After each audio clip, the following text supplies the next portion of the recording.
part of the reason I asked is that I actually journeyed on Friday with ayahuasca. Oh, And wow. it was the fifth time that I've done it, but I haven't done it for almost 5 years. Mhm. So I'd been a while without, and in that time, a lot of things had happened. A lot of things have happened. um, but yeah, just this Friday gone. So today we're filming this on a Thursday. So it was less than a week ago, Mm. and I think to your point that people can become reliant upon it.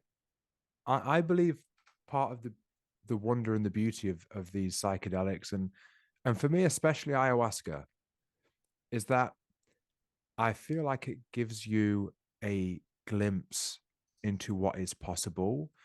And the message I get with ayahuasca, and when people refer to it as her and being motherly, there is something about it for me on Friday. It was like it was also on the full moon in Cancer, Mm. that we did it. And it was really was like a mother saying, "Welcome home, son." And it was very nurturing and very gentle. And it was almost this acknowledgement of you've been away for a while. How and it was a very gentle onset.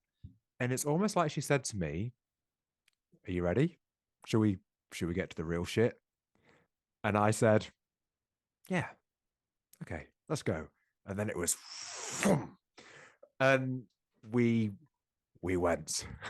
We went to other realms.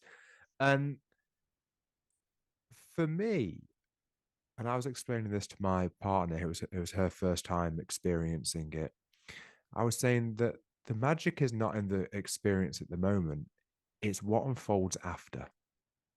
It's not the 5, 6, 7, 8 hour experience where you're going to watch like a crazy movie. It's what starts to happen after that. It's how you integrate it after. And it's I feel it almost gives me a glimpse into a realm or into understandings and insights where it creates a knowing. Maybe it doesn't create a knowing within. Maybe it actually just highlights a knowing that was already there. Maybe that I just hadn't had sight on.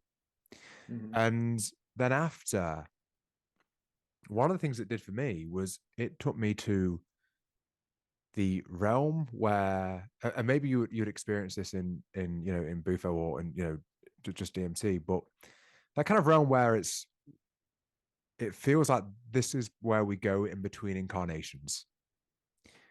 And that's what it was for me. And it actually allowed me to, I reconnected with my dad who passed away a few years ago, with his dad who I've never met, with both my grandmothers who are both passed. And it was this wild experience. It took me to the source of creation and as spirit. And it allowed me to experience this where it's created a knowing for me of where I'm truly from and that I am a universe, I am the mother, I am God, I am you, you are me. Mhm. We are all the all. And it was such a comforting feeling. But what happened the next day was really interesting. A good friend of mine, he passed away a few years ago, and it would have been his 40th birthday on it was the Saturday, this was the day after. And I closed my eyes and I felt myself in that same realm as I was enduring the journey. And I felt such a strong connection with his spirit Mm. in that moment. And it it felt it felt beautiful. And I think that can be one of the beauties of these plants is that if we rely on them, like you said, that it's actually disempowering. But if we can almost use that as it almost pulls back the curtain and says, "Hey, like I know you've got this idea, but have a closer look." And Mhm. I've found, and I do believe people can get there without, but it is like a slingshot into that realm of like, oh, I see, Yeah. I see.